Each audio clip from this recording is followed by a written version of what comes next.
Education is the most powerful weapon which you can use to change the world. शिक्षा संसारलाई बदल्न सक्ने सबैभन्दा शक्तिशाली हतियार हो। विद्यार्थीहरूलाई विद्यालयको चार कुनाभन्दा बाहिर रहेर शिक्षा र चेतना दिलाउने उद्देश्यका साथ सूर्योदय टेलिभिजन एचडीले ल्याएको शो मध्य Pradesh Suryodaya speech contest season 1 मा म प्रिशा खरेल कार्यक्रम सञ्चालिका यहाँहरूलाई स्वागत गर्न चाहन्छु। We are very thankful to our title sponsors Asianet and Communication Private Limited. मैले सम्झनै पर्ने हुन्छ हाम्रो सपोर्टर म्युनिसिपालिटीहरू Hariwan municipality, Haripur municipality, Lalbandi municipality, Bharatwa municipality र ईश्वरपुर म्युनिसिपालिटी। त्यसै गरी हाम्रो सपोर्टर्सको रूपमा हुनुहुन्छ Hariwan media private limited, RK sound system, Nepal Patrakar Mahasangh Sarlahi शाखा। दर्शकवृन्द, हामी मध्य प्रदेश सूर्योदय टेलिभिजन सूर्योदय स्पीच कन्टेस्ट सिजन 1 को सेमी फिनालेमा छौँ। पछिल्लो एपिसोडहरूमा पार्टिसिपेन्ट्सहरूले फिनालेमा आफ्नो स्पेस बनाउनका लागि आफ्नो दमदार पर्फर्मेन्सेसहरू दिएर जानुभएको थियो। आजको एपिसोडमा पनि त्यस्तै नै दमदार पर्फर्मेन्सेसहरू आउँछन् भन्ने आशा राख्दछु म। यस सोलाई ट्रान्सपेरेन्ट जजमेन्ट गराइदिनका लागि हामीसँग प्यानल अफ जजेस हुनुहुन्छ। जजका लागि I would like to introduce managing director of Suryodaya television ma'am Bishnu Mainali Upreti. त्यसै गरी हामीसँग हुनुहुन्छ lecturer and senior program presenter sir Premraj Ghimire. आजको यस सेमी फिनालेमा पार्टिसिपेन्ट्सहरूले सर्टेन रुल्स एन्ड रेगुलेसन्सको दायरामा रहेर आफ्नो पर्फर्मेन्स दिनुपर्ने हुन्छ। रुल्स एन्ड रेगुलेसन्स यस प्रकार छन्। वक्ताहरूले बोल्नका लागि 4 मिनटको समय पाउनुहुनेछ। 3 मिनटमा जनाउ घन्टी बज्नेछ र बाँकीको 1 मिनटभित्रमा उहाँले आफ्नो भनाइ टुङ्ग्याउनु पर्ने हुन्छ। सुरुको सम्बोधनलाई यस 4 मिनटको समयमा जोडिने छैन। यस कार्यक्रममा नेपाली भाषालाई प्राथमिकता दिए तापनि 20% अङ्ग्रेजी भाषा मिसाउन पाइनेछ।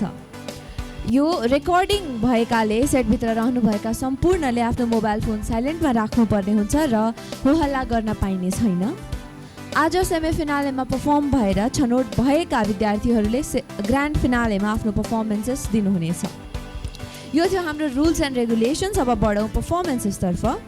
आजको लागि फर्स्ट पर्फर्मरलाई मैले स्टेजमा बोलाउन चाहेँ। मे वी ह्याभ मिस आकृति प्रसाई रिप्रेजेन्टिङ श्री 5 महेन्द्र जनता मावि बागमती अन स्टेज। धन्यवाद सञ्चालिकाज्यूलाई। सर्वप्रथम सबैलाई मेरो नमस्कार। आदरणीय सभापतिज्यू, निर्णायक मण्डल, गुरुवर्ग तथा यहाँ उपस्थित सम्पूर्णमा मेरो नमस्कार। मेरो नाम आकृति प्रसाई, म श्री 5 महेन्द्र जनता माध्यमिक विद्यालयबाट कक्षा 9 की छात्र हुँ र सूर्योदय टेलिभिजनले मलाई फेरि पनि यहाँ आएर आफ्ना भनाइहरू व्यक्त गर्ने अवसर दिनुभएको प्रति हार्दिक आभार प्रकट गर्दछु। पाङ्ग्रा बिनाको कार, धार बिनाको हतियार र युवा बिनाको देश उस्तै हो महोदय। र आजको मेरो शीर्षक रहेको छ युवा राजनीति आजको आवश्यकता। मध्य Pradesh Suryodaya speech contest season 1 count begins now.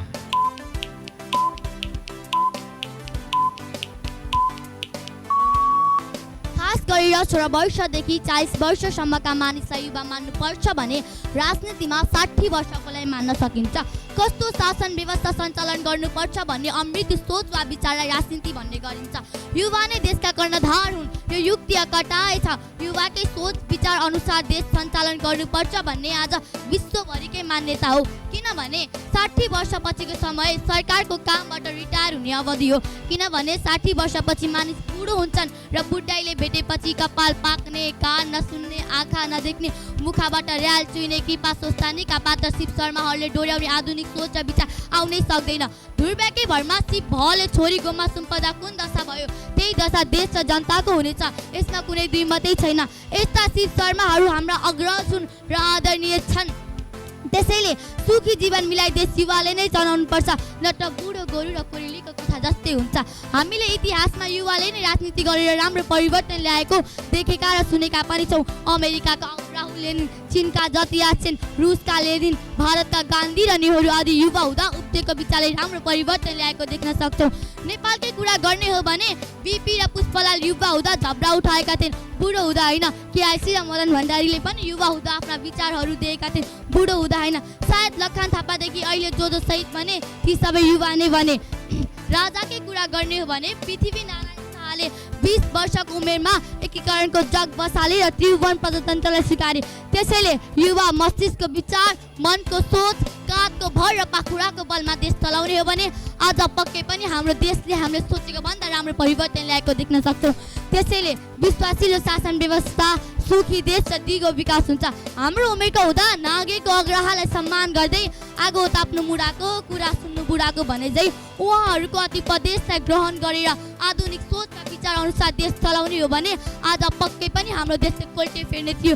बुढापाकाहरूले मेरो गोरुको 12 टक्का भने सूत्र जसुतले कहिले उँभो लाग्दैन।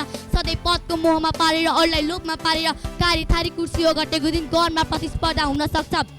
बरु कहिले माफु मर्दैन, कुनै कुरामा कहिले माफु मर्दैन। त्यसैले बरु ज्येष्ठ नागरिकको अतिपदेश र आशीर्वादले जोसिला, जागरिला र नयाँ विचारले भरिपूर्ण युवाको काम पक्कै पनि राम्रो हुन्छ। यसमा कुनै शङ्का छैन। विचार हजुरहरूले पनि के गर्न सक्लान् त? आफूले अहिले के गरे, के बोले, ती सबै कुरा बिर्सन्छन्। डोरा बालकलाई डोरा जस्तै उहाँहरूलाई पनि हतार्नु पर्दछ। त्यसैले म अनुरोध गर्छु, आफू बसेको कुर्सी बाहिर बस्ने दोस्रो पुस्तालाई दिनुहोस् र काम लगाउनुहोस्। अनि हेर्नुहोस्, हाम्रो देशले पनि कोल्टे फेर्ने थियो कि थिएन? देशमा काम गर्ने हात नपार होला, शोध नभइगए सबै साधनहरू खेर गइरहेका छन्। विकासको बजेट फ्रिज भइरहेको छ। त्यसको सही सदुपयोगको लागि युवाको आवश्यकता छ। त्यसैले सबैले युवा राजनीति आजको आवश्यकता भन्ने मन्त्रलाई साथमा सम्मान गरिसकेका छन् भन्दै म मेरा 2 शब्दहरू यहीँ टुङ्ग्याउँछु। हस्त, धन्यवाद। आकृति, very good flow, good confidence. कस्तो फिल भइरहेछ यहाँलाई? राम्रो लागिरहेछ। राम्रो लागिरहेछ? नर्भस हुनुहुन्छ? नर्भस देखिनु नि भएको थिएन तपाईँलाई। चेयर फ्रम जजेस के भन्नुहुन्छ? म्याम विष्णु, तिम्रो अगाडिको पनि लिग राउन्डमा एकदमै राम्रो थियो। अहिले पनि तिम्रो बडी ल्याङ्ग्वेजको हिसाबले तिमी पर्फेक्ट छौ। फ्लुएन्सी पनि एकदमै राम्रो छ। धारा प्रवाहका साथ बोलिरहेछौ। कन्टेन्ट पनि तिमीले सबै ल्याएको छौ। तिम्रो उमेरको हिसाबले, क्लासको हिसाबले एकदमै राम्रो छ। तर सेमी फाइनलमा आएको छौ। तिम्रो कन्टेन्ट एउटा उसमा सबै कुरामा कहीँ काट्न सकिँदैन। तर तिमीले युवा राजनीति र आजको आवश्यकता भन्दा तिमीले यो 6 महिना भर्खर जन्मेको राजनीति पार्टीले 60 वर्ष पुरानो प्रणालीलाई पल्टाइदिएको छ। अर्को कुरा, 60 वर्षमै सबै राल चुहाउने, आँखा नदेख्ने हुँदैनन्। तर तिमीले भन्न खोजेको आशय बुझ्यो। यो उमेर यसरी भाषा लिएर, शब्द लिएर हिँड्नु ठुलो कुरा हो। तर तिमीले आजको आवश्यकता भन्दा यी चाहिँ तिमीले छुट्यायो। त्यो चाहिँ सेमी फाइनल भएकोले हुनाले मैले तिमीलाई यो भन्नै पर्छ। अरू सबै राम्रो छ। Thank you ma'am. सर प्रेम। आकृति, हजुर, नेपालको राजनीतिदेखि पुरा वितृष्णा उत्पन्न भएको छ कि क्या हो? सबै नेताहरू जुनसुकै पार्टीमा एकदम बुढाखाडा मात्रै होइन, 70 कटेका मात्रै, 80 कटेका मात्रै। अनि देशमा विकास नभएको, विभिन्न खालका सुधारका काम नभएकोले दिक्क लागेको जस्तो अभिव्यक्ति आएको छ है। त्यस्तो दिक्क लागेको छ छैन? जे होस्, यो संसारले हेरिरहेको छ हामीलाई। अहिले युट्युबबाट, प्रत्यक्ष टेलिभिजनबाट देशभरि अथवा विश्वभरि हामीलाई हेरिरहनु भएको छ। एउटा नवकक्षामा पढ्ने विद्यार्थीमा यदि धेरै युवाप्रतिको जोस, जाँगर, उमङ्ग र आवश्यकताको महसुस हुन्छ भने देशमा रहेका जो आफूसँग भिजन छैन, मिसन छैन, प्लान छैन अथवा केही गर्न सक्ने क्षमता छैन, ती मान्छेहरूले सहजै रूपमा हाम्रो यो अहिलेको जुन बोली सुनेर निकास दिनु सबभन्दा राम्रो हुन्छ भन्ने मैले ठानेको छु। आकृतिको बोलीमा एकदम दम छ, राम्रो छ। सबैलाई सन्देश दिने खालको, राजनीतिलाई सही बाटोमा दोहोऱ्याउने खालको विचार छ। एकदम राम्रो लागेको छ है। धन्यवाद। Thank you sir. Thank you जजेस। आकृति, यहाँलाई अल द बेस्ट। अहिले you can be seated. Thank you. र आकृतिको पर्फर्मेन्स पछि अब आफ्नो स्पिच लिएर आउँदै हुनुहुन्छ ईश्वरपुर बेला माविबाट अञ्जली शाह रनियार। आदरणीय सभाध्यक्ष महोदय, प्रमुख अतिथिजी, निर्णायक मण्डल एवं यहाँ उपस्थित प्रतियोगी तथा मेरो प्यारा साथीहरूलाई मेरो तर्फबाट न्यानो नमस्कार। आज आयोजित यस वक्तृत्व कला प्रतियोगितामा साइबर अपराध आजको समस्या र यसका समाधानको उपाय भन्ने विषय राखिएको छ। यस वक्तृत्व कला प्रतियोगितामा म अञ्जली शाह रनियार कक्षा 10मा अध्ययनरत छात्र आफ्नो भनाइ व्यक्त गर्न अवसर पाएको आफूलाई धेरै धेरै खुसी लागिरहेको छ। मध्य प्रदेश सूर्योदय speech contest season 1 count begins now.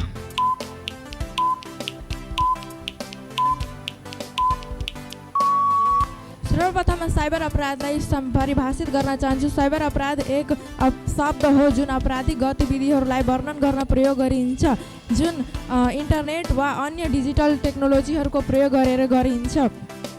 यसले अपराधको दायरालाई समावेश गर्छ। उदाहरणको लागि वेबसाइट तथा इमेल ह्याकिङ, इन्टरनेट मार्फत ब्ल्याकमेलिङ, चरित्र हत्या, डाटा चोरी आदि कुराहरूलाई जान्छ। महोदय, कम्प्युटरका पिता चार्ल्स ब्याबेजले 1822मा नै कम्प्युटरको आविष्कार गरिसकेका थिए। त्यति बेलाको समयमा कम्प्युटरद्वारा पनि कुनै अपराध गर्न सकिन्छ भन्ने कल्पना गरेका थिएन। तर 12 साल बाद 1834मा फर्स्ट टाइम एक कपलले फ्रेन्च टेलिग्राम सिस्टमलाई ह्याक गरी उक्त स्टक मार्केटको सम्पूर्ण डाटा इन्फर्मेसन चोरी गरेर उक्त सिस्टमलाई तहस-नहस पारेका थिए। साइबर अपराध नेपालमा गम्भीर समस्या हो महोदय, र यो हालको वर्षहरूमा तीव्र गतिका साथ बढिरहेका छन्। देश अझ विकसित भइरहेको छ, तर यसका प्राविधिक पूर्वाधार भने अन्य देशहरू जतिकै उन्नत छैन।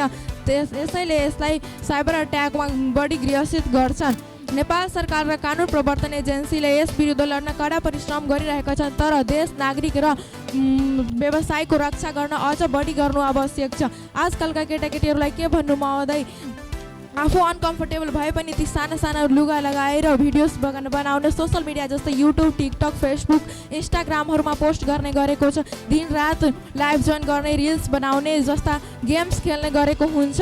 अरूको पर्मिसन बिना फोटोज खिच्ने, भिडियोज बनाउने र अरूको आत्मसम्मानलाई ठेस पहुँचाउने गरी फिजिकल तथा मेन्टली डिस्टर्ब हुने गरी त्यो भिडियो तथा कन्टेन्टलाई सोसल मिडियाहरूमा पोस्ट गरेको हामी जताततै हेर्न सक्छौँ। नेपालमा बिटकोइन, क्रिप्टो करेन्सी जस्ता कारोबारहरू बन्द भए पनि त्यस्ता कारोबारहरू गरेका थुप्रै उदाहरणहरू छन् महोदय।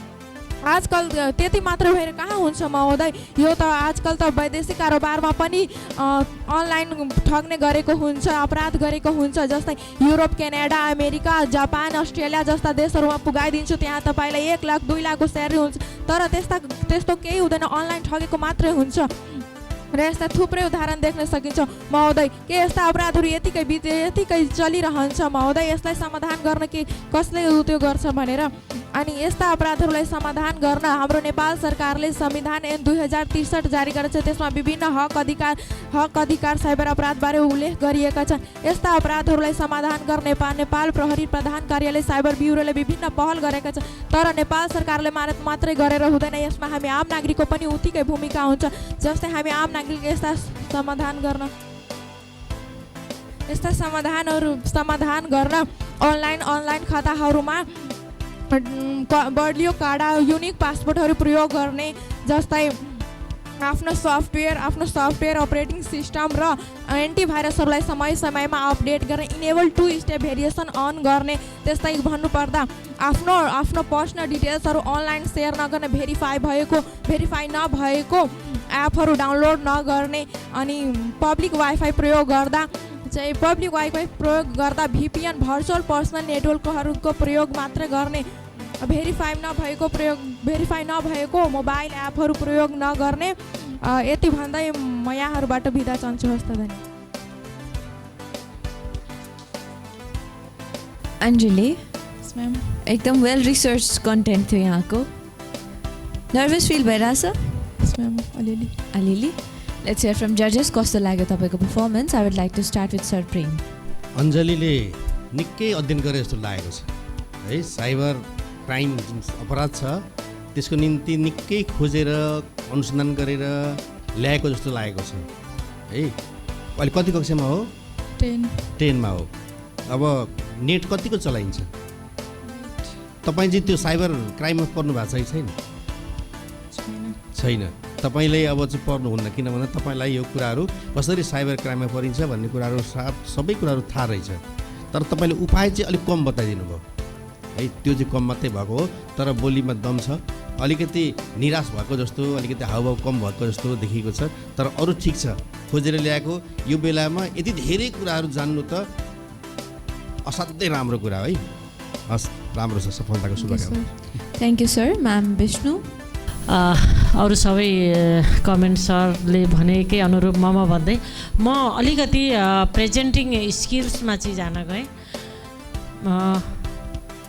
यो सेमी फाइनल हो, यहाँनिर के हेरिन्छ चाहिँ अब फ्लुएन्सीको कुरा आउँछ एउटा, बडी ल्याङ्ग्वेजको कुराहरू हुन्छ, कहाँ पज हुने, कहाँ एग्रेसन हुने, यस्ता यस्ता कुराहरू आउँछन्। तिम्रो कन्टेन्ट वाइज राम्रो छ, सूर्योदय टेलिभिजनबाट हेरिरहेका दर्शकहरूलाई तिम्रो यो जुन कन्टेन्ट छ त्यो इन्फर्मेसन हुन्छ, तर तिमीले क्लासमा प्रेजेन्ट गरे जस्तो भयो। अर्को साथीहरू छन् नि त यहाँ त कम्पिटिटर, यी सबै कुराहरू गर्नु पर्थ्यो। यो सेमी फाइनल हो, तर पनि सूर्योदय टेलिभिजन हेर्नेलाई चाहिँ जब तिमीले बोलिरह हुन्छौ उहाँहरूलाई यो टिभी चाहिँ के अरे च्यानल चाहिँ अर्कोतिर राख्नुहुन्न, तिम्रो यो कुराहरू चाहिँ सुन्नुहुन्छ। All the best. Thank you ma'am, thank you जजेस। अन्जली अल द बेस्ट यहाँलाई, you can be seated for now. दर्शकवृन्द, आज हामीसँग अतिथिका रूपमा विद्यार्थीहरूलाई अतिरिक्त क्रियाकलापमा जोड दिलाउनुपर्छ भन्ने सोच भएका एक सोसल आइकन हुनुहुन्छ। मैले स्टेजमा बोलाउन चाहे बृहत राष्ट्रिय शिक्षा अभियानका संयोजक अभिषेक घिमिरे सरलाई। उहाँ स्टेजमा आए कृपया 2 शब्द राखिदिनु हुन मैले फेरि पनि अनुरोध गर्न चाहेँ। यो अनएक्सपेक्टेडली यो कार्यक्रममा म आएँ, तर यति राम्रो रहेछ, मलाई हिजो पनि बोलाउनु भएको थियो, मैले मिस गरेछु भन्ने मलाई लागेको छ। I really feel regret about that. म यो कार्यक्रम मैले हेर्दै गर्दाखेरि विगत 10 वर्ष अगाडि हिमालय टेलिभिजनबाट को भन्दा को कम भन्ने एउटा कार्यक्रम रियालिटी सो, त्यसको होस्ट म गर्थेँ पूजा शर्मासँगै। उहाँ अहिले हिरोइन हुनुभयो, अहिले म चाहिँ यता सोसल एन्टरप्रेन्योरसिपमा लागिरहेको छु। मध्य प्रदेश शिक्षामा अत्यन्त पिछडिएको, कर्णाली प्रदेशभन्दा पनि पिछडिएको भनेर अहिले सञ्चार माध्यमहरूमा सोसल मिडियामा आइरहेको छ।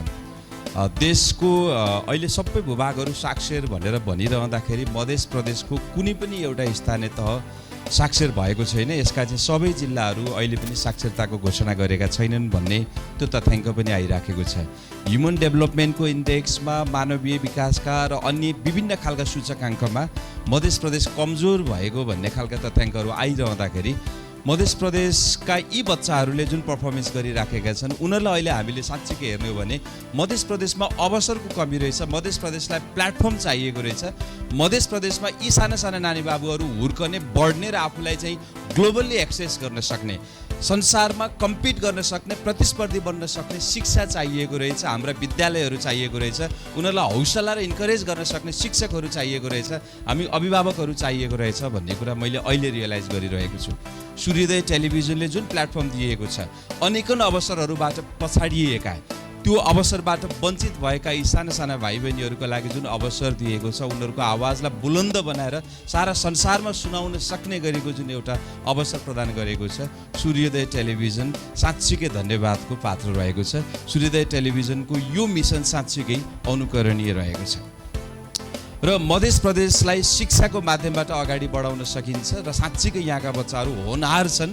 हिजो केही समय अगाडि हामी पहाडका विभिन्न भूभागहरूमा जाँदै गर्दा म्याथको टिचर, साइन्सको टिचर सबै यहाँको हुनुहुन्छ। अहिले पनि डक्टर, इन्जिनियर लगायतका विभिन्न प्राविधिक क्षेत्रमा मधेसकै जनशक्ति भइरहँदाखेरि अहिले मधेस किन पछाडि परिरहेको छ? यहाँभित्रको राजनीतिक, अघि सानै नानीले पनि भनिरहेकी थिइन् होइन, त्यो भन्दै गर्दाखेरि यहाँभित्रको राजनीतिक र अन्य व्यवस्थापकीय पाटोमा समस्या देखिएको छ। साँच्चीकै नेतृत्वको कमी छ, त्यो नेतृत्व मध्य प्रदेशले लिन सकोस्। छात्रहरूलाई, यहाँका विद्यार्थीहरूलाई साँच्चीकै अगाडि बढ्नको लागि शिक्षाकै माध्यमबाट नै अग्रसर भएर जान सकिन्छ। यसर्थ अहिले बृहत राष्ट्रिय शिक्षा अभियान पनि म अलिकति बढी हाम्रो एउटा टोली चाहिँ मध्य प्रदेशमा केन्द्रित रहेको छ। Let's hope for the best.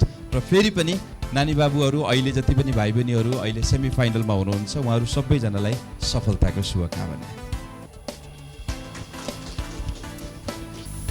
Thank you so much Abhishek sir.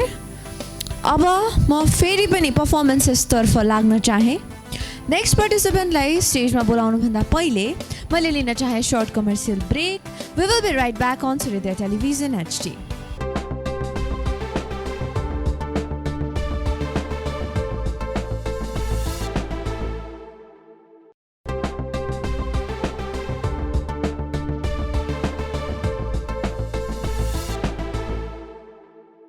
Welcome back to Suryodaya television HD। तपाईँ हेर्दै हुनुहुन्छ मध्य प्रदेश सूर्योदय स्पिच कन्टेस्ट सिजन 1। हामी सिजन 1 को सेमी फिनालेमा छौँ। आजको एपिसोडमा 2 जना पार्टिसिपेन्ट्सहरूले आफ्नो पर्फर्मेन्स दिएर जानुभएको छ। फेरि पनि बुलन्द पर्फर्मेन्स आउनेछ भन्ने आशाका साथ मैले स्टेजमा बोलाउन चाहे नवजीवन विद्याश्रम जुटपल्ली लालबन्दीबाट सूर्य चालिसेलाई। धन्यवाद कार्यक्रम सञ्चालिकाज्यू। गाउँ गाउँमा एउटै समाचार हुनुपर्छ, अपराधीको सधैँ हार हुनुपर्छ, बाल विवाह गर्ने अनि गराउने दुवैले कानुनका सजायका हकदार हुनुपर्छ। यस सभाका सभाध्यक्षज्यू राजहास रूपी निर्णायक मण्डलज्यू, विभिन्न विद्यालयबाट पाल्नुभएका देवरूपी गुरुवर्ग, प्रतिस्पर्धाको लागि आउनुभएका मेरा प्रतिस्पर्धी मित्रहरूमा स्वीकार्नुहोस् म श्री नवजीवन विद्यालय कक्षा 9-10 मा अध्ययनरत छात्रा सूर्य चालिसीको तर्फबाट न्यानो अभिवादन। मेरो वक्तृत्व कलाको शीर्षक रहेको छ बाल विवाह। मध्य प्रदेश सूर्योदय speech contest season 1 count begins now.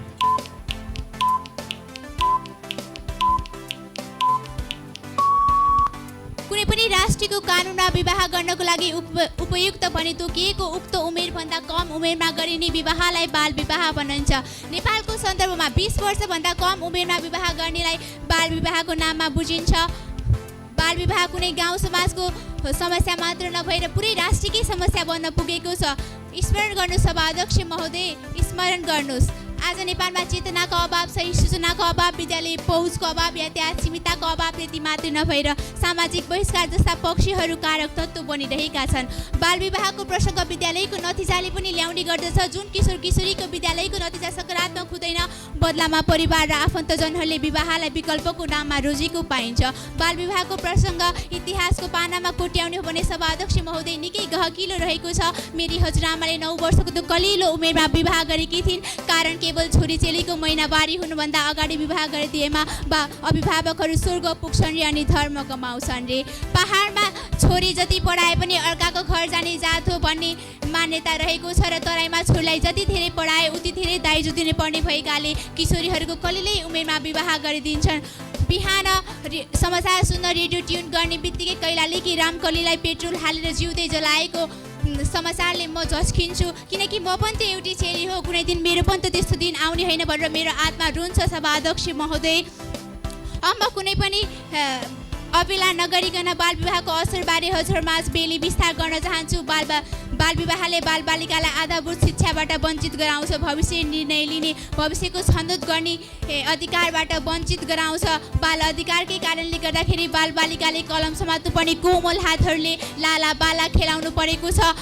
सरस्वतीको स्तुति गहन गर्ने ओठले बच्चाहरूको लोरी गाउनु परेको छ।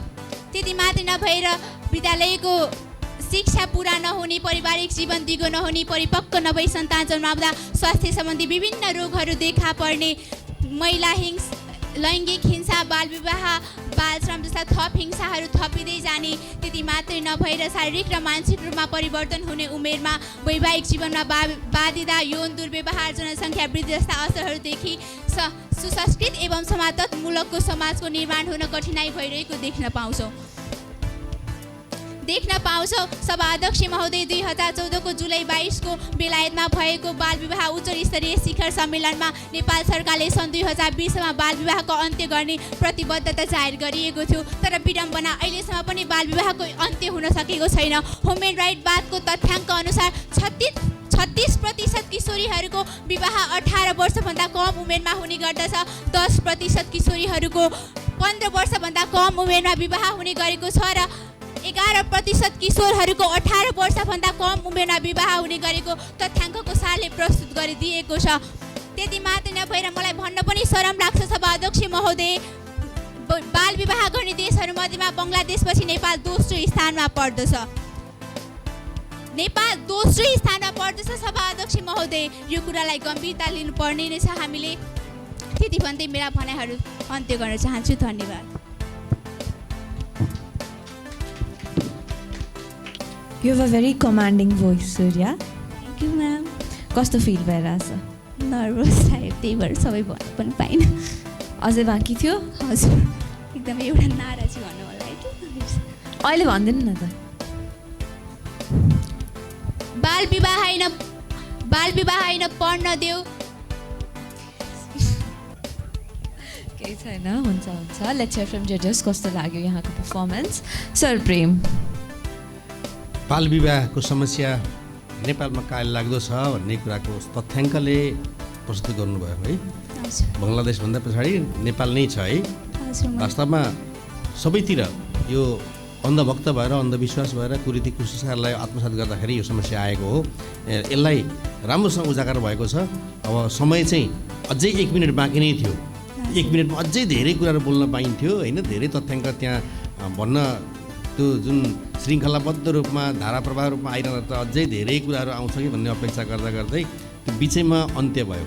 त्यो मात्रै ब्याड भयो, अरू सबै राम्रो छ, अरू सबै ठिक छ।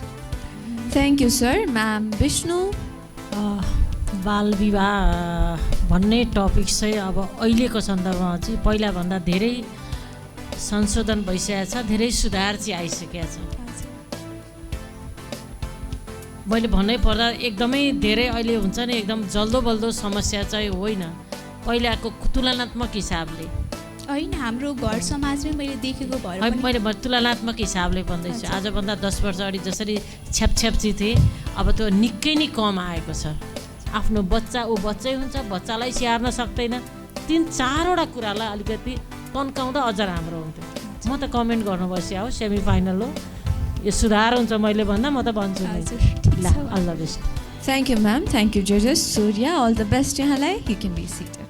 र अब आफ्नो पर्फर्मेन्स लिएर स्टेजमा आउँदै हुनुहुन्छ जनता मावि लालबन्दीबाट सिमरन कुमारी शाह।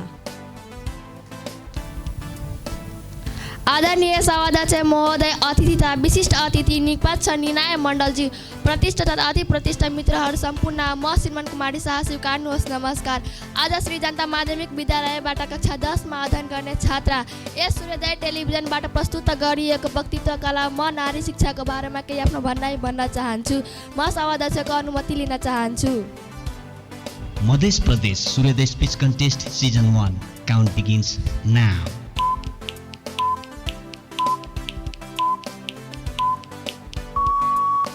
नारी भन्नाले स्त्री जातिले बुझिन्छन्, शिक्षा भन्नाले विभिन्न प्रकारका ज्ञान र बुद्धिलाई बुझिन्छन्। नारी नुनिलो आशाका धारा खाएर अमृतीय दूध पिलाउन सक्ने सृष्टि संरक्षण हुन्। यो समाजमा नारीलाई पुरुषको चक्रीय नजरले हेर्छन्, तर नारीलाई शिक्षा दिने हो भने त्यसले विश्वको सफल नेतृत्व समेत गर्न सकिन्छन्। हाम्रो नेपाली समाजमा नारी चेतनाको ज्यादै नै आवश्यकता छन्। महिला शिक्षित भयो भने घर परिवार समाजमा समृद्धि ल्याउन सकिन्छन्। नारी शिक्षाको महत्त्वको पहिचान गराउनका लागि ज्यादै नै आवश्यकता छन्, किनकि उनीहरू आफ्ना सन्तानका पहिला शिक्षक हुन् जसले देश निर्माणका लागि नयाँ पहिचान दिन्छन्। नारी सम्बन्धी अप्रत्य घटनाहरू 90% कारण नारी शिक्षा कमी र नारी चेतना कमीले नै हुन्छन्। नेपालको लोकतान्त्रिकलाई सफल बनाउनका लागि एक मात्रै तरिका हो कि महिला र पुरुषलाई शिक्षा प्राप्त गर्न समान अधिकार दिनुपर्छ। कुनै पनि सन्तानको सफल बनाउन त्यसको आमाको दिएको ममता र हुर्काउनमा निर्भर पर्छ, जुन एक महिलाले गर्छ। त्यसैले आमाले पनि शिक्षित हुन अति नै जरुरी छन्। शिक्षाले न केवल आफ्नो सन्तानलाई बदल्न सक्छन् ताकि उनीहरू आफ्ना सुरक्षा आफै गर्न सकिन्छन्। शिक्षाले मात्र सङ्कुचित सोचले हटाउन सकिन्छन् जसमा उनीहरू आफ्ना अभिभावकमाथि बोझ बनेर बसेका हुन्छन्। विकसित देशमा महिला पुरुष समान हुन्छन्, तर नेपाल जस्ता विकसनमुख देशमा महिला वर्गको स्थिति निकै दुःखदायक छन्। जब नारी शिक्षाको महत्त्व अवधारणालाई सही उपयोग गर्न पाउँछ तब मात्रै महिला वर्ग सक्षम हुन सक्छन्। घरभित्रको सम्पूर्ण काम गरेर घर बाहिरको पनि काम गर्न सक्ने खुबै भएका महिलाहरू आफ्ना सन्तानलाई माया ममता दिएर हुर्काउँछन्, बढाउँछन् र खेलाउँछन्। जब घरमा छोरा जन्मिँदा हर्क र हुलास छाइन्छन्, तर त्यही छोरी जन्मदा निराश फैल्याउँछन्। आजको वैज्ञानिक युगमा पनि यस्ता प्रविधि चुम्बक जस्तो अडिएर बसेका छन्। के छोराभन्दा छोरी कम हो र? म त भन्छु महोदय, जति अधिकार पुरुषलाई मिल्छन् त्यति नै अधिकार महिलालाई पनि मिल्नुपर्छ, किनकि पुरुषले जति देश र समाजलाई बदल्न सकिन्छन् त्यति नै महिलालाई पनि बदल्न सकिन्छन्।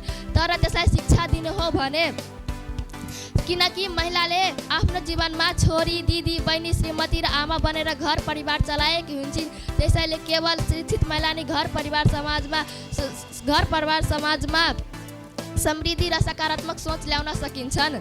म त यति नै भन्न चाहन्छु महोदय, नारी शिक्षा ज्यादै नै आवश्यकता छन्। म यो मञ्चभन्दा बिदा लिनुभन्दा अगाडि म एउटा कविता भन्न चाहन्छु। उतार्नु मलाई जुन क्षेत्रमा सर्वश्रेष्ठ गरेर देखाउने छु, अरूभन्दा बेग्लै छु, केही राम्रो गरेर जानेछु। चाहना छैन मलाई कसैको नामको, यसैलाई नै महान बनाउने छु। नारी हुँ म यही हुँ कि नारीको अलग पहिचान बनाउने छु। चाहे जे बने पनि वर्गले नारी नै बनाउने छु। चाहे युग जुनसुकै आए पनि मै नै जगत जननी बनाउने छु। धन्यवाद। सिमरन, यस म्याम। लिग राउन्डदेखि सेमी फिनालेसम्म पुग्दा कस्तो फिल भइरहेछ यहाँलाई? राम्रै फिल भइरहेछ। राम्रै फिल भइरहेछ। कस्तो लाग्यो त आफ्नै पर्फर्मेन्स? अब खोइ तपाईँलाई कस्तो लाग्यो त? मलाई त ठिकै लाग्यो। मलाई पनि राम्रो लाग्यो। लेट्स हियर फ्रम जजेस कस्तो लाग्यो? सर प्रेम। सिमरनको नारी शिक्षाको महत्त्व विषय त एकदम राम्रो गहन छ है।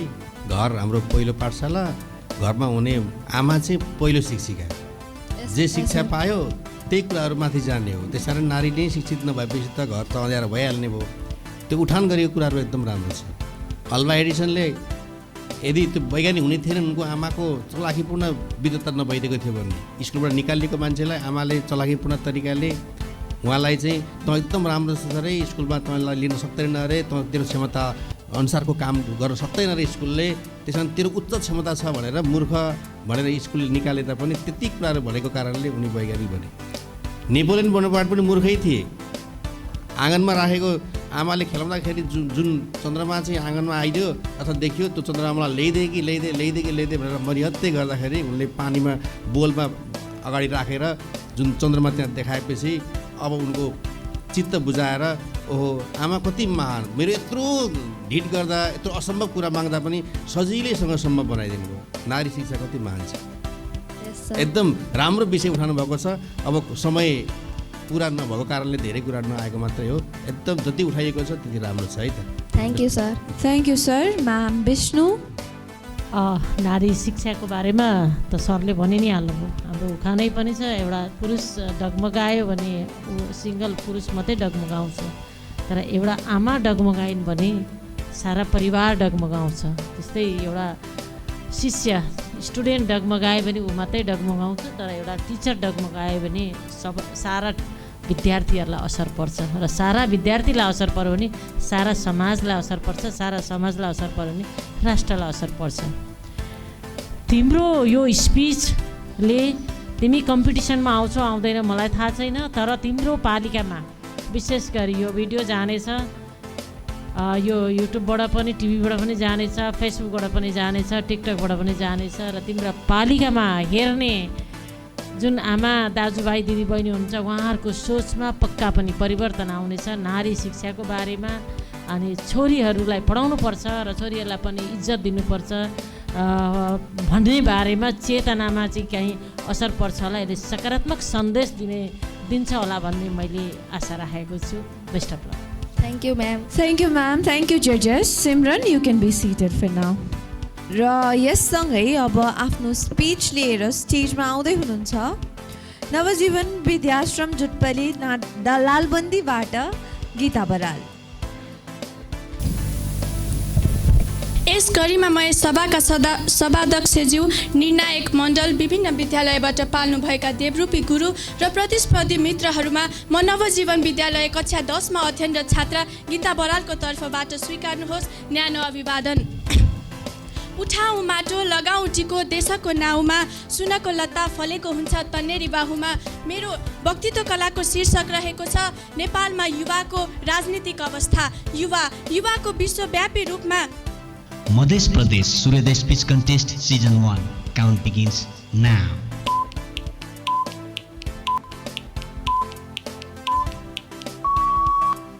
युवाको विश्वव्यापी रूपमा मान्य हुने एउटै परिभाषा नभए पनि सामान्य रूपमा बाल्यकाल सकेर वृद्ध नहुन्जेलसम्मको अवस्थालाई युवा भनेर चिनिने गरिन्छ। हाम्रो नेपाल सरकारको युवा नीति 2072मा भने युवालाई 16 वर्षदेखि 40 वर्षसम्मका उमेर समूहलाई युवा भनेर उल्लेखित गरिएको छ। नेपालको युवा नीतिले युवालाई राष्ट्रको शक्ति, अमूल्य सम्पत्ति, राष्ट्रको परिवर्तनगामी शक्ति भनेर उल्लेख गरेको छ। वास्तवमा युवाहरू राष्ट्रका परिवर्तनगामी शक्ति हुन्, जसका जोश, जागर, बलिदान र नवनिर्माणको नवनिर्माणको भावनाले राष्ट्र, विश्व र समाजलाई नि परिवर्तन गर्न सक्छ। युवाको जोस र जागरले समाज, राष्ट्र, विश्वका सामाजिक, राजनीतिक, आर्थिक एवं सांस्कृतिक रूपान्तरण मात्र नभई अन्याय, अत्याचार र दमनलाई परास्त गर्दै नयाँ युगको निर्माण गर्न सक्छ। सभापति महोदय, हामीले नेपालकै गौरवशाली इतिहासलाई पान्ना पल्टाएर हेऱ्यौँ भने पनि हाम्रा 1996 को राडा विरोधी आन्दोलनमा युवाहरूले देखाएको वीरता, 2052 को सशस्त्र जनयुद्ध, 2062-63 को जनआन्दोलनमा युवाहरूको योगदान अतुलनीय थियो। विगतदेखि वर्तमानसम्म आइपुग्दा युवाहरूले जनयुक्ति, जनजीविका अनि राज्य स्वाधीनताका लागि निरङ्कुश शासनको दानवीय छायालाई परास्त गर्दै राष्ट्र निर्माणमा देखाएको योगदान विश्वकै लागि अनुपम एवं ऐतिहासिक सन्देश बन्न पुगेको थियो। सभापति महोदय, विडम्बना के गर्नु, अहिलेको नेपालको युवाको अवस्था हेऱ्यो भने एकदमै लाचार र विवश देखिन्छ। हजारौँ युवाहरू मुटुमाथि ढुङ्गा राखेर आफ्ना काखका दुधे बालक, वृद्ध भएका आमा बुवा र कैयौँ आफ्ना मुनालाई मदनले छोडेर विदेशका बाटो तताउन विवश भएका छन्। कैयौँ युवाहरू आफ्नो खुन पसिनाको पैसा र वर्षको मेहनतबाट प्राप्त गरेको सर्टिफिकेट कहीँ पनि काम नलागेको देखेर आत्महत्या गर्ने विवश भएका छन्। सभापति महोदय, यो व्यवस्था र बाध्यताको कारण हो हाम्रो नेपालको राजनीति र राजनीतिज्ञ भनाउँदाहरू जसले राजनीतिलाई एउटा व्यापार फोहोर खेल र पेट पाल्ने साधनका रूपमा व्यवस्थापन गरेका छन् र सोचेका छन्, जसले पिण्डा खाने उमेरमा सरकारको सत्ता हातमा लिन खोजेर युवाहरूलाई पछाडि पारेका छन्, जसका कारणले युवा जोस जागर भएका गगन थापा, शेखर कोइराला अनिखेर रवि लामिछानेहरू पछाडि परेका छन्। देशको मुहान फेर्न सकिएको छैन। सभापति महोदय, तर गौरवका साथ म भन्न सक्छु, अब मेरो देशले छिटै नै काचुली फेर्नेछ, किनकि जनताले बुझिसकेका छन् अब नेपालको विकासको लागि युवाको आवश्यकता परेको छ, जसको उदाहरण हामी लिन सक्छौँ। अस्ति भर्खर सम्पन्न भएको चुनाव, जसमा दोस्रो पटक पनि रवि लामिछानेले भारी बहुमतका साथ विजय प्राप्त गरे। डाक्टर सोडिम मल्लले विजय प्राप्त गरे। अब हामी युवाहरू गाउँ बस्तीबाट बालेन, सोडिम, रवि लामिछाने, तोसीमा जसरी नयाँ जोस र जागरका साथ अघि बढ्नुपर्छ। पोलिटिक्स इज अ डटी गेम भन्ने कुरालाई गलत साबित गर्दै राजनीति एउटा फोहोर खेल, व्यापार होइन, राजनीति एउटा राज्यलाई चलाउने नीति हो भनेर अघि बढ्यो भने हाम्रा पुर्खाले देखेको समृद्ध नेपाल र सुखी नेपालीको लक्ष्य पुरा हुन्छ। यति भन्दै म आफ्ना मन्तव्य यहीँ टुङ्ग्याउँदछु। धन्यवाद। जय देश, जय युवा। समय सान्दर्भिक विषयवस्तु गीता कस्तो फिल भइरहेछ यहाँलाई? अहिले पनि डर लागिरहेछ? अब जजेसको कमेन्ट्स सुनेपछि ठिक हुन्छ होला नि त है। Let's hear from them. Ma'am Vishnu, content wise तिमीहरू धेरै कुराहरू आएको छ, फेरि पनि मैले भन्नै पर्छ, सेमिफाइनल हो।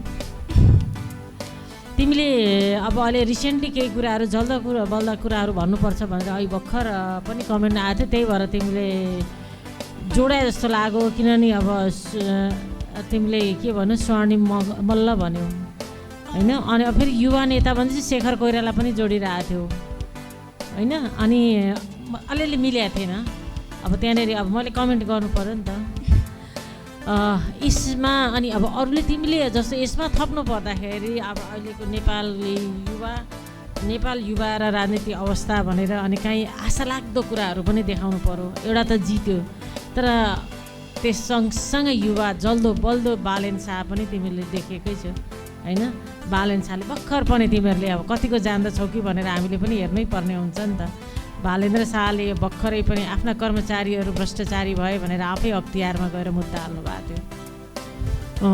अदरवाइज तिम्रो कन्टेन्ट वाइज सिलसिलाबद्ध सबै राम्रो छ। यो चाहिँ मैले हाल्दा सुनमा सुगन्ध हुन्थ्यो कि भन्ने मात्रै हो। All the best.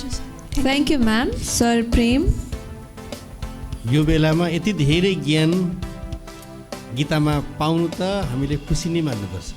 किन भन्दा यो बेलामा मसँग चाहिँ यति ज्ञान थिएन, धेरै राम्रो छ। तथापि हाम्रो देशमा रहेका राजनीतिक अवस्था, राजनीतिक व्यवस्थामा भएका जुन राष्ट्रिय पार्टीको रूपमा रहेका जुन 4-5-5वटा जति पार्टी छन्, ती पार्टीमा रहेको जुन संरचना छ त्यहाँ कति प्रतिशत युवाको सहभागिता छ त, होइन? एमाले छ, त्यहाँ काङ्ग्रेस छ, अथवा अरू पार्टी होलान्, होइन? तिनीहरूले युवालाई कति मौका दिएका छन् त? त्यो पनि डाटा चाहिँ यसो खोजेर, किनभने डाटा खोज्नलाई हामीलाई गाह्रो छैन, नेटमा पाइहालिन्छ, उनीहरूको होइन संरचनाहरू हेर्न पाइहालिन्छ। त्यो खालको स्थिति भएको थियो भने चाहिँ अब यति धेरै प्रौढ मान्छेहरूले चलाएको छ हाम्रो देशको राजनीतिक पार्टीहरू, यो पार्टीमा यति पर्सेन्ट चाहिँ बुढो मान्छे छ, यति पर्सेन्ट चाहिँ युवा छ भनिदिएको भए झन् सुन्न सुगन्ध हुन्थ्यो। त्यसैले युवा, अब अहिले नेपालको युवाको राजनीतिक अवस्था कस्तो छ भन्दा प्रदीप पौडेल, गगन थापा, विश्व प्रकाशलाई बल्ल बल्ल युवा भनेर चाहिँ चिनाइएको छ, जो चाहिँ 50 वर्ष पुग्न लागिसक्यो, होइन? बल्ल बल्ल युवा भनेर चिनाइएको छ। त्योभन्दा मुनिका मान्छे कति जोस जाँगर भएका मान्छे छन् त, तिनीहरूले किन अपर्च्युनिटी नपाएका हुन् त भन्ने कुरालाई पनि ल्याइदिए चाहिँ सुन्न सुगन्ध हुन्थ्यो। तर पनि जति भनेको छ एकदम राम्रो छ। यो बेलामा भन्नु पर्ने कुराहरू असाध्य राम्रो आएको छ है। धन्यवाद। Thank you sir, thank you जजेस। गीता, यहाँलाई अल द बेस्ट। अहिलेलाई यु क्यान बी सिटेड। र गीताको पर्फर्मेन्ससँगै अब पालो भएको छ सर्ट कमर्सियल ब्रेकको। We will be right back on Suryodaya television HD।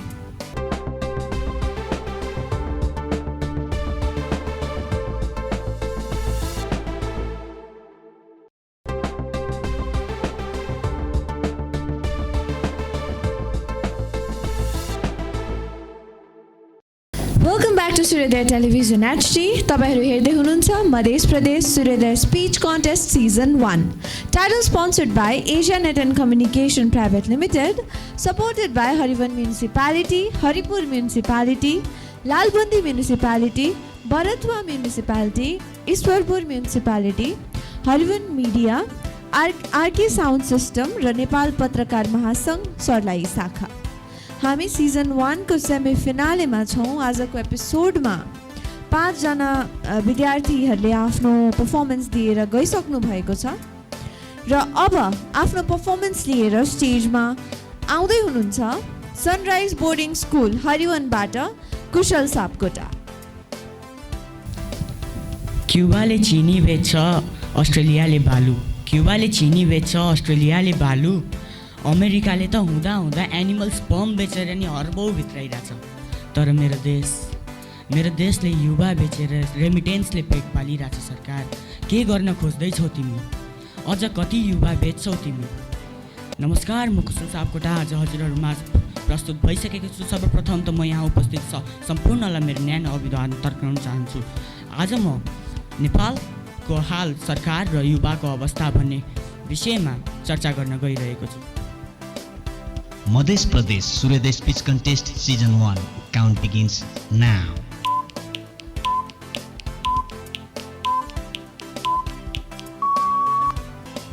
Nepal स्वर्गकै एउटा उत्कृष्ट स्वर्ग झैँ छ नि हाम्रो देश नेपाल। कति रमणीय जग्गा, तल तराईदेखि माथि दुनियाँको सबैभन्दा अग्लो ठाउँ, संसारकै सबैभन्दा उत्कृष्ट ठाउँ, अथवा दुनियाँकै 8 वन्डर अफ द वर्ल्ड भनेर मानिएको मेरो देश हो नि त। तर पनि आज हरेक दिन 2000 युवाहरूले देश छोड्छन्। किन त? आज पनि ती घरको टाइल फेर्छु भनेर विदेशिएका युवाहरूले घरको छानो फेर्न सकेका छैनन्। ती हजारौँ मदनहरूले आफ्नो मुनालाई वर्षौँसम्म भेट्न पाएका छैनन्। अझै कहिलेसम्म यस्तै हुन्छ? यस्तै हो भने त उनीहरू कहिले नि फर्किन पाउने छैनन् नि। के यो सरकार यही चाहन्छ त? नेपालको अहिले प्राय जसो कल कारखानामा हेर्ने हो भने नेपाली युवाहरूभन्दा भारतीय युवाहरू बढी भेट्न सक्छौँ। किन त महोदय? नेपालमा दक्ष श्रम नभएको हो त? मलाई त त्यसो लाग्दैन। नेपालमा भएका श्रम जति त सबै बाहिर बेच्दै हुनुहुन्छ हजुरले। नेपालमा बिजनेसमा डिग्री गरेर गएका एकजना स्टुडेन्ट अस्ट्रेलियामा गएर रेस्टुरेन्टमा पार्ट टाइम जब गरेको नि मैले इन्टरभ्यूमा देखेकै थिएँ। सरकार के तिमी यही चाहन्छौ त? म मात्र होइन, पुरा नेपालले यो सोध्दैछ। के ती युवाहरूलाई आफ्नो देश नफर्काउने त? अस्ति नै भर्खरै पनि कतारको स्टेडियम बनाउँदा कति युवा मरे। के तिनीहरूको ज्यान रेमिटेन्स भन्दा सानो हो र? आज पनि युवाहरू कहाँ चाहिँ छन्? डिग्री लिएर अझै पनि यही हरियोनमै हजारौँ युवाहरू बेरोजगार बसिरहेका छन्। के यो सरकारले ती दिनमा 2000 विदेशी नै युवाहरूलाई सोध्न सक्दैन र? बाबु चिन्ता नलिऊ, तिम्रो घाँस बाँस र कपासको जिम्मा म लिन्छु भन्न सक्दैन र यो सरकार? किन त? अब युवा अनौठो लाग्छ सुन्दा पनि नेपालमा युवाहरू राजनीतिमा त छिरे, तर ती बुढापाकाहरूले केही त गर्नै दिएनन्। मैले देखेको उत्कृष्ट नमुना हाम्रो माननीय मेयरज्यू बालेन, उहाँले केही राम्रो काम गर्नुभयो। अस्ति भर्खरैको घटना त हामी सबैलाई थाहा नै छ, सिंहदरबारबाट फोहोर उठाइदिनु भएन। कहिलेसम्म जनताले मात्र त्यो फोहोरको दुर्गन्ध लिने त? नेताहरू माथिको माथि र जनताहरू तलको तल, कहिलेसम्म हुन्छ त यो? अब पनि युवाहरू अघि बढेनन् भने यो देशको मुहार फेर्न गाह्रो छ। यस्तै चलिरह्यो भने मेरो देश विकासतिर होइन विनाशतिर लाग्छ। ती 2000 मध्ये जम्मा 500 मात्र 500 युवाहरूलाई यदि नेपालमै राखेर रोजगार दिन सकियो भने मेरो देशमा रहेका ती 500 मुनाहरू, ती 500 मदनका आमा बुवा परिवार छर छिमेक दाजुभाइ सबै खुसी त हुने थिए। आकाशमा उडेको छोरा बाकासमा त फर्किनु पर्दैन थियो नि। अस्ति भर्खरै म पनि आफ्नो विद्यालयबाट एउटा नजिकैको वृद्ध आश्रम गएको थिएँ। त्यहाँ एकजना 75 वर्ष बाले हामी सबैलाई भेला गर्नुभयो अनि भन्नुभयो, बाबु तिमीहरू त पढ्दैछौ नि, यो समृद्ध नेपाल कहिले आउँछ? मेरो छोरा नि विदेशिएको थियो साउको ऋण तिर्नलाई। आकाशमा उड्यो त्यो, तर बाकासमा फर्कियो। एकछिन त मैले एक चित्त भएर सोचेँ, होइन विदेशमा पैसा त भोटमा फल्छ है क्या? छोराले बाकासमा पैसा पठाएछ। माथि कौशीबाट उसकी आमा हेरिरहन्। मुसु मुसु हाँसी उसकी आमा, ए बुढा खोल न बाकास भन्छन्। मैले जब बाकास खोलेँ, त्यो बाकासभित्र आफ्नो छोराको मृत शरीर देख्दा मेरो पैतालाबाट त जमिन नै फुस्कियो। उसकी आमाले ठाउँको ठाउँ सास छोडिन् र आज मेरो हालत तिमीहरूलाई थाहा नै छ। त्यही साउको ऋण तिर्न नसक्दा हाम्रो घर जग्गा खेतबारी सबै साउले लगिदियो। सरकारले अनुदान त दियो 50,000, अब त्यसमा खाने कि अब साउको ऋण तिर्ने? साउले 50,000 दिए पनि केही ऋण त कम गर्छ भनेर दिए, तर पनि साउले केही गरेन। नेपाल सरकारको विभिन्न शाखाहरूमा गएर अनुदान माग्दा पनि केही फेला परेन। आज पनि नेपालमा हजारौँ लाखौँको अनुदान आउँछ, तर कहाँ? मैले त कहाँ उपयोग भएको कहीँ देखेको छुइनँ त सरकार। अब पनि युवालाई देश चलाउन नदिने हो भने मेरो देश सकियो, मेरो देश सकियो। यति भन्दै म आफ्नो 2 तर्क यहीँ टुङ्ग्याउन चाहन्छु। धन्यवाद। सनराइज बोर्डिङ स्कुलको सनराइज हो कि क्या हो? होइन, कस्तो फिल भइरहेछ यहाँलाई? वेल तपाईँको स्पिच सुन्दै गर्दा मलाई चाहिँ एकदम गुजबम्स फिल भइरहेको थियो होइन। लेट्स हियर फ्रम जजेस, कस्तो लाग्यो तपाईँको पर्फर्मेन्स? म्याम विष्णु। कुशल म्याम, तिमीलाई त सुरुमा जब स्टार्ट गर्यौ तिमीले प्रेजेन्टेसन एकदमै स्लो जस्तो कस्तो गरिरहेको थियौ, तर तिमीले जसरी ओपनिङ गर्यो युवा बेचेर रेमिटेन्स भित्राइरहेछौ भनेर भन्यो, त्योबाटै पहिलो लाइनबाटै चाहिँ पहिलो हरफबाटै तिमीले सबैजनाको मन जितिसकेको थियौ। तिमी त्यसमा कुशल थियौ। अर्को कुरा, स्पिच दिँदाखेरि वक्तृत्वको एउटा म अघिदेखि भनिरहेको थिएँ, उसको चाहिँ जेस्चर पोस्चर हाउभाउको कुराहरू आउँछ। यसमा तिमीले अरूको एउटा प्रोफेसनल तरिका थियो भने तिम्रो एउटा यो यति शब्द चयनहरू र तिम्रो यो लिङ्कहरू यति पावरफुल थिए। तिम्रो यो भनाइ प्रस्तुति एउटा एकाङ्की नाटक जस्तो थियो। नाटकमय ढङ्गले तिमीले छस छस छस छोड्दै गौ, तर यति पावरफुल प्याक थियो। इम्प्लोइमेन्ट छैन, यहाँनिर चाहिँ जागिर छैन भन्दा अहिले हामीले सबैलाई पीडा बोध भइरहेको छ्यासी भारतीयहरूको साइकलको न्युमा हुन्छ, सिटी रिक्साको न्युमा हुन्छ, छ्यासी र सबैको मन अमिलो नभएको होइन। यद्यपि हामी पनि उता जान्छौँ, इन्डिया जान्छौँ, भारत जान्छौँ, तर पपुलेसन वाइजमा हामी कतिखेर विलिन हुन्छौँ हामीलाई थाहा हुँदैन। यस्तो तिमीले यो धेरै उदाहरणहरू लिङ्कहरू यस्तो मजाले गर्यौ। 500 जना मदन भन्यौ र मुना मात्रै जोडेनौ। अनि मदनका परिवार अनि छिमेकी आफन्त र सबै राष्ट्रको कुराहरू लिङ्क गर्यौ। अनि अहिले रिसेन्टली बालेनको कुरा पनि जोड्यौ। ओभरअल तिमी यो प्रेजेन्टेसन र लिङ्क वाइज तिम्रो एकदमै पावरफुल प्रेजेन्टेसन हो। बेस्ट अफ लक, एकदमै राम्रो। सायद सबैलाई तिम्रो भनाइहरूले एउटा आङसिरिङ्ग बनायो होला भन्ने मलाई लागेको छ, मलाई चाहिँ त्यस्तो भयो। Good, thank you ma'am. Thank you ma'am. Sir प्रेम कुशलले कुशलतापूर्वक बोलेकै हो, समयलाई चाहिँ ख्याल नगरेकै हो फेरि है। समयभन्दा धेरै माथि पुग्यौँ हामी। अब त्यो त्यति लामो समयसम्म त धेरै कुरा पनि बोल्न सकिन्छ नि त होइन।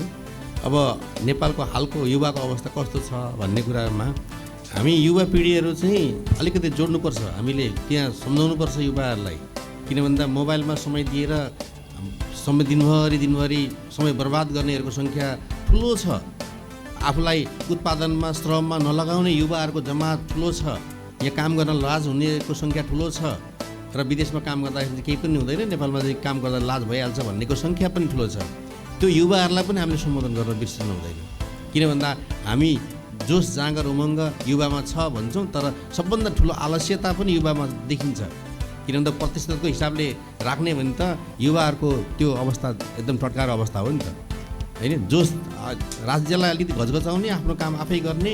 अब हाम्रो काम के त, विद्यार्थीको काम के हो भन्दा पढ्ने नि हो नि त, पढिदिनु पऱ्यो।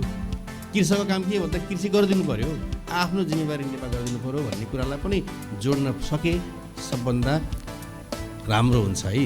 तैपनि समयमा ख्याल चाहिँ गरिएन, तैपनि बिस्तारै बिस्तारै बोलेको कुराहरूमा गहनता चाहिँ थियो है। Thank you sir. Thank you sir. Thank you जजेस। कुशललाई अल द बेस्ट। अहिलेलाई you can be seated. Thank you. र कुशलको शालीन पर्फर्मेन्ससँगै अब आफ्नो स्पिच लिएर स्टेजमा आउँदै हुनुहुन्छ नारायण मावि हरियाबाट आदित्य महतो। जसले जीवन ल्याइदियो, जसले मानव बचाइदियो, त्यो वरदान हो शिक्षा, त्यो वरदान हो विद्या। जसले अन्तरिक्षमा पुर्याइदियो, जसले आकाशमा उडाइदियो, त्यो वरदान हो शिक्षा, त्यो वरदान हो विद्या। जसले प्राणघातक रोगबाट बचाइदियो, जसले प्राण फेरि ल्याइदियो, त्यो चिकित्सक नै हो शिक्षा, त्यो चिकित्सक नै हो विद्या। धन्यवाद। कार्यक्रम आयोजित यस गरिमामय सभाका श्रद्धेय सभाध्यक्षज्यू, प्रमुख अतिथिज्यू, सहित थरीका फुलमध्ये विशेष फुल छान्न बस्नुभएका न्यायमूर्ति निष्पक्ष निर्णायक मण्डल, विभिन्न विद्यालयबाट आउनुभएका गुरुवर्ग र मेरा प्रतिस्पर्धी मित्रहरू र मलाई प्रत्यक्ष तथा अप्रत्यक्ष रूपमा हेर्नुहुने सम्पूर्ण आदरणीय महानुभावहरूमा सर्वप्रथम म श्री नारायण माध्यमिक विद्यालयको कक्षा 8 मा अध्ययनरत छात्र आदित्य महतोको तर्फबाट स्वीकार्नुहोस् एकमुष्ट न्यानो अभिवादन। सर्वप्रथम त मलाई यस मञ्चमा आफ्ना भनाइहरू राख्न दिने अवसर दिनुभएकोमा कार्यक्रम आयोजकप्रति हार्दिक आभार प्रकट गर्दछु र सुरु गर्न चाहन्छु आजको मेरो वक्तृता, जसको शीर्षक रहेको छ मानव जीवनमा शिक्षाको महत्त्व। मध्य प्रदेश सूर्योदय speech contest season 1 count begins now.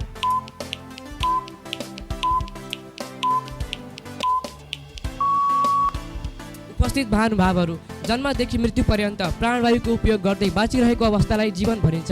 शिक्षा ज्ञान रूपी अन्धकारले पन्छ्याएर ज्ञान रूपी किरणको आलोक छर्दै उज्जवल भविष्यको तर्फ सङ्केत गर्ने सशक्त माध्यम हो।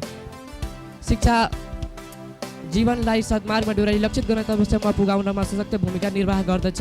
शिक्षाले मानिसलाई कर्मशील, कर्तव्यनिष्ठ र विवेकी बन्न सिकाउने भएकाले आदिमकालदेखि नै मानव जीवनमा यसको महत्त्व रहिआएको छ। यदि म तपाईँले सोध्छु कि संसारको सबैभन्दा शक्तिशाली हतियार के हो भन्दाखेरि तपाईँको मनमा पक्कै पनि सर्वप्रथम एटम बमको नाम आउँछ। तर म भन्छु र नेल्सन मण्डेलाले पनि भनेकै छन् कि education is the most powerful weapon which you can use to change the world. आदरणीय महानुभावहरू, मलाई यस्तो लाग्छ कि एउटा सामान्य जीवन बिताउनको लागि मानवलाई घाँस बाँस र कपास बाहेक यदि कुनै कुराको सबैभन्दा बढी आवश्यकता पर्छ भने त्यो हो शिक्षा। हो महोदय, त्यो शिक्षा नै हो जसको कारण म यहाँ आज उपस्थित भएर वक्तव्य आफ्नो दिँदैछु। त्यो शिक्षा नै हो जसको कारण तपाईँ आज निर्णायक महोदयको रूपमा त्यहाँ बस्नुभएको हुनुहुन्छ। महोदय भनिन्छ शिक्षा मानिसको तेस्रो आँखा हो, तर म भन्छु महोदय कि शिक्षा मानिसको दोस्रो मस्तिष्क हो।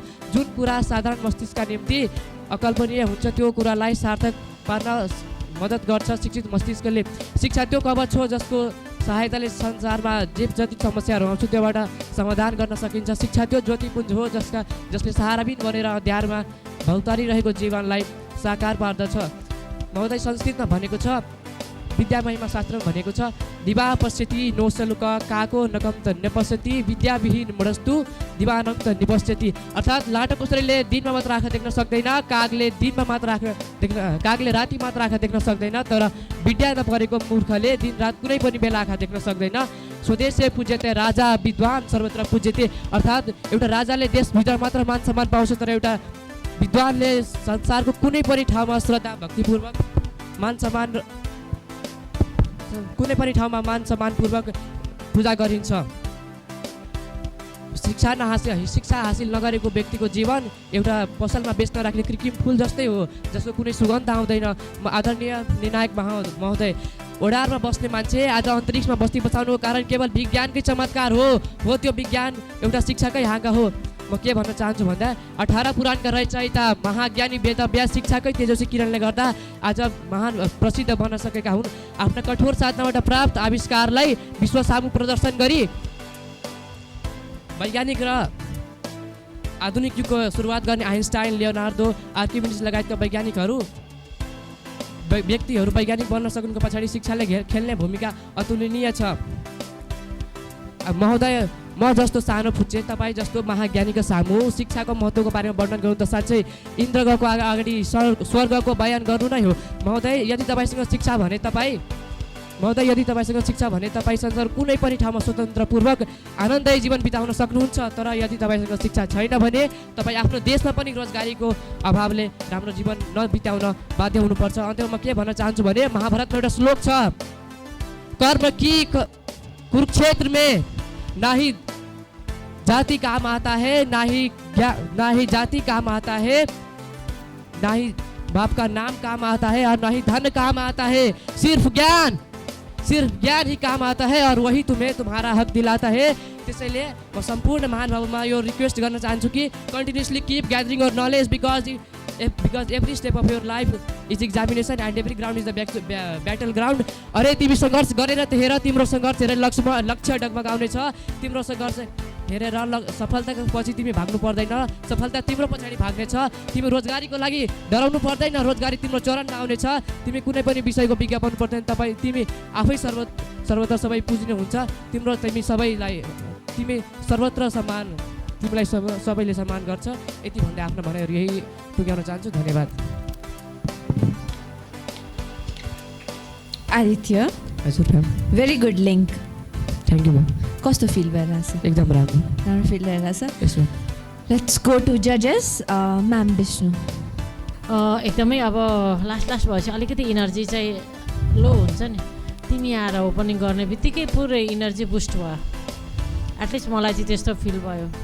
बिचमा तिमीले अलिकति बिर्स्या हो कि जस्तो हुन्थ्यो, फेरि कहाँबाट एक्स्ट्रा इनर्जी ल्याइरहेको हुन्थ्यो। कन्टेन्ट वाइज कम्पिटिसनमा तिमी आउँछौ आउँदैन थाहा छैन, तर एउटा प्रेजेन्टेसन गर्दाखेरि एउटा प्रेजेन्टरमा हुने इनर्जी तिमीमा भरपुर थियो। विशेष गरी सूर्योदय टेलिभिजन हेर्ने दर्शकहरूलाई तिम्रो यो चाहिँ इन्फर्मेसन चाहिँ एकदमै काम लाग्नेछ, उपयुक्त हुनेछ। तर इनर्जी वाइज तिम्रो एकदमै राम्रो थियो। Thank you ma'am. Thank you ma'am. Sir प्रेम, मानव जीवनमा शिक्षाको महत्त्व त कति भेग विषय भयो। यो त जति गरे पनि भन्ने अन्त्य नै नगर्ने खालको विषय लिएको छ होइन आदित्यले। त्यही पनि धेरै थोर कुराहरू भनेको छ, औपचारिक, अनौपचारिक, अनियमित, व्यावहारिक थुप्रै खालका शिक्षाहरू हामीले प्राप्त गर्छौँ। ती सबैको महत्त्व हामीले उजागर गरिदिन सकेको भए झन् राम्रो हुन्थ्यो है। तै पनि जति भन्नेको छ एकदम राम्रो छ। Best of luck. Thank you. Thank you sir, thank you जजेस, थ्याङ्क यू आदित्य। र आदित्यको पर्फर्मेन्स पछि आजको लास्ट पर्फर्मरलाई मैले स्टेजमा बोलाउन चाहे। आफ्नो स्पिच लिएर आउँदै हुनुहुन्छ आइडियल कोएड एकाडेमी लालबन्दीबाट बिक्की महतो। सिरहाको फुलबारी मेला घुम्नै पर्ने रहेछ, सप्तरीको प्रसिद्ध पेडा खानै पर्ने रहेछ, 12 पर्सा रौतहट तराईका फाट, सर्लाही र महोत्तरीको त ठुलो चाट, धनुषा सीता जनकपुर काटेर लाउनु पर्छ मित, नत्र मधेस घुम्ने भए घुम्ने कोसित। नमस्ते यस कार्यक्रमका सभाध्यक्ष ज्यू, प्रमुख अतिथिज्यू, विशिष्ट अतिथिज्यू, मान्यजन साथै विभिन्न विद्यालयहरूबाट आउनुभएका मेरा अभिभावक समान गुरुवर्गहरू र हातमा न्यायको तराजु लिएर बस्नुभएका आदरणीय निर्णायक मण्डलज्यू र मलाई प्रत्यक्ष र अप्रत्यक्ष रूपमा सुन्नुहुने सम्पूर्णमा स्वीकार्नुहोस् म विकी महतो कक्षा 10 मा अध्ययनरत छात्रको तर्फबाट न्यानो अभिवादन। आज म यस वक्तित्व कला प्रतियोगितामा सहभागी हुन पाएकोमा म मेरो विद्यालय आइडियलको एड एकाडेमी र मेरो व्यक्तिगत तर्फबाट यस कार्यक्रमका आयोजक कमिटीतर्फ हार्दिक धन्यवाद टक्राउन चाहन्छु र मेरो वक्तित्वको शीर्षक रहेको छ मध्य प्रदेशको चिन्हारी र यसमा रहेका पर्यटकीय सम्भावनाहरू। मध्य प्रदेश सूर्योदय speech contest season 1 count begins now.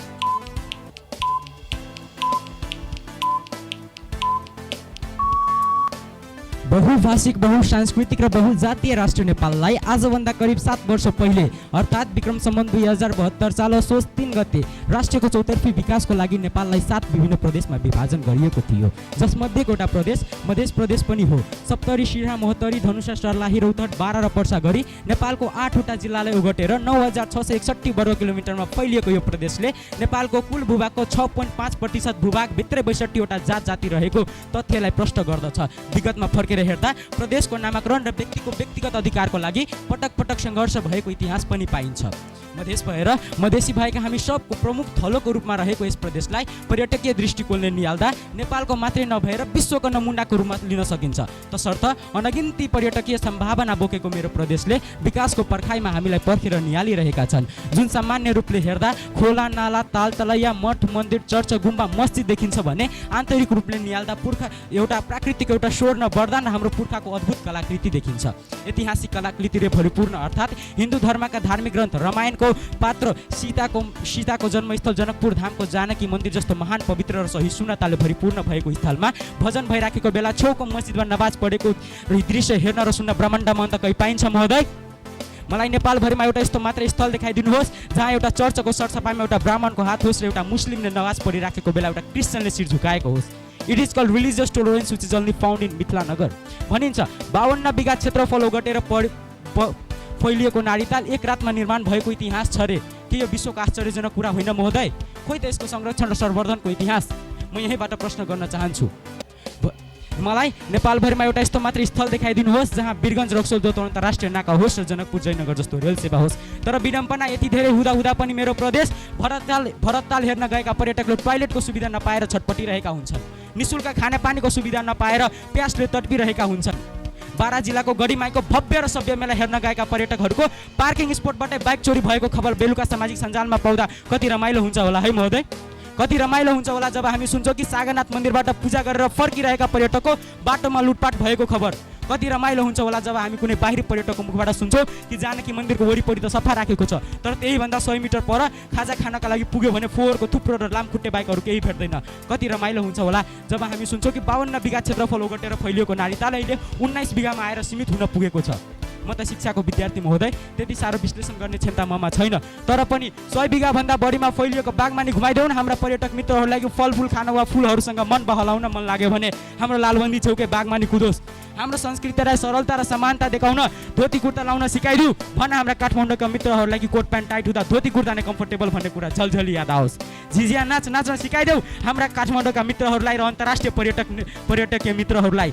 यी सब व्यतिथिहरूको समीक्षा गरिरहँदा महोदय म एउटा प्रश्न गर्न चाहन्छु, कतिचोटि पुग्यो हाम्रो यो बागमतीको काखमा प्राकृतिकको स्वर्ण वरदानको स्वरूप मानिएको नुन्थर?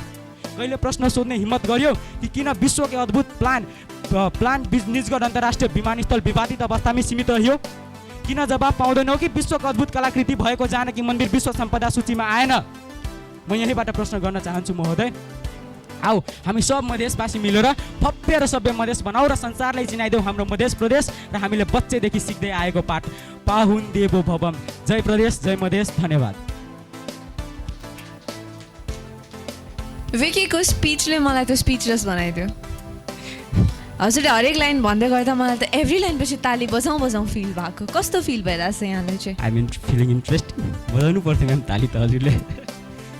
सो तपाईँले कन्टेन्ट चाहिँ कसरी प्रिपेयर गर्नुभयो?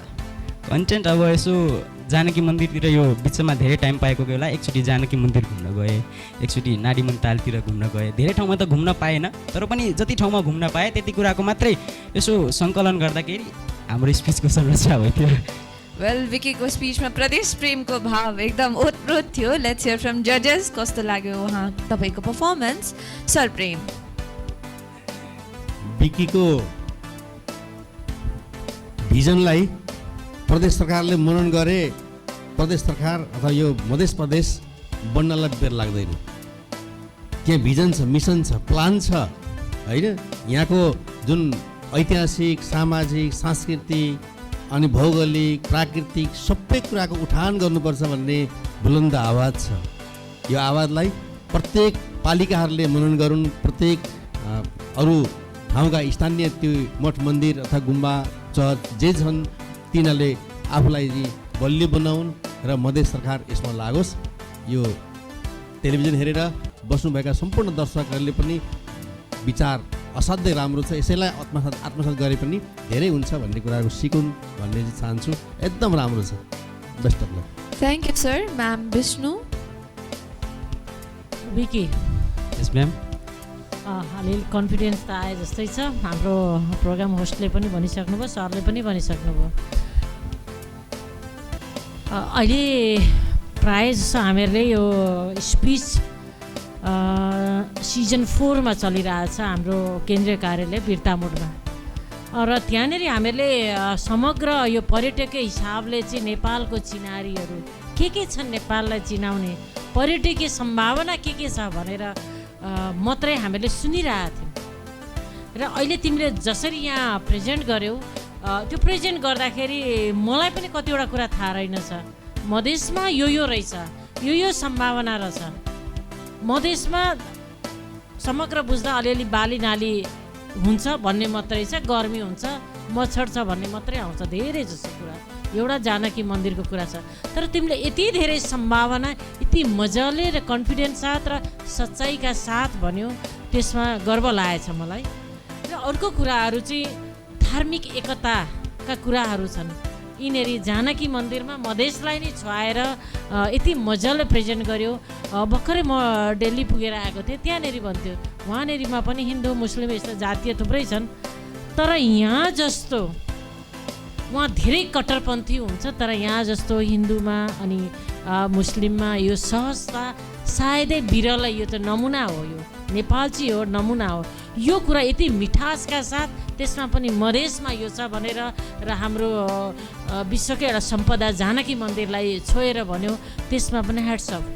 र अर्को कुरा विशेष गरी मधेसी समुदायहरूलाई अलिकति रिस उठ्यो कि धोती भनेर जुन भनिन्छ, जुन मलाई पनि मन पर्दैन। वास्तवमा यो यहाँको मौसम हेरेर पनि लगाइया होला लुगा। अर्को कुरा पहाडेहरू पनि बाहुनहरू धोती नै लाउँछन्, तर किन भनिन्छ थाहा छैन। तर यो कुरालाई पनि यो स्पिचका मार्फत राम्रो झापड हानेछ। यो कुराले ओभरअल तिम्रो स्पिच र यो कन्टेन्टहरू एकदमै पावरफुल छ। Best of luck. Thank you ma'am. Thank you जजेस। विकीलाई अल द बेस्ट। अहिलेलाई यु क्यान बी सिटेड। र विकीको दमदार पर्फर्मेन्स पछि आज हामीसँग अतिथिका रूपमा बागमती नगरपालिकाको शिक्षा शाखाबाट ओम कार्की सर हुनुहुन्छ। उहाँलाई यो प्रोग्राम ओभरअल कस्तो लाग्यो भनेर समग्रमा 2 शब्द बोलिदिनु हुन म स्टेजमा आमन्त्रण गर्न चाहन्छु। म अनायासै यहाँसम्म आइपुगेँ, तर पनि मलाई एकदमै मजा लाग्छ जब शिक्षाका कुराहरूमा चाहिँ आफू एकदम डुब्न पाउँछु। मलाई एकदम खुसी लाग्छ। म धेरै लामो समय त होइन, 15-20 वर्ष जति चाहिँ भयो शिक्षामा चाहिँ निर्वरत रूपमा रहिरहेको। अहिले यो देखिरहँदाखेरि यो अवसर जुन सूर्योदय टेलिभिजनले प्रदान गर्नुभएको छ, यो एकदमै राम्रो लागेको छ मलाई। र ओभरअल यो स्टुडेन्टहरूको प्रस्तुति हेर्दाखेरि अवसर पाउँदा हाम्रो बालबालिकाले गर्न चाहिँ सक्छन् है, तर अवसर पाइरहेको अवस्था देखिँदैन। हाम्रो विद्यालयहरूमा चाहिँ के छ भने भर्खरै रिजल्ट पनि भयो। यो रिजल्ट गरिरहँदाखेरि खालि यो सर्टिफिकेटलाई मात्र हेर्ने, पास र फेललाई मात्र हेर्ने, प्र्याक्टिकल लाइफका कुराहरू चाहिँ नहुने यो देखिरहेको छ।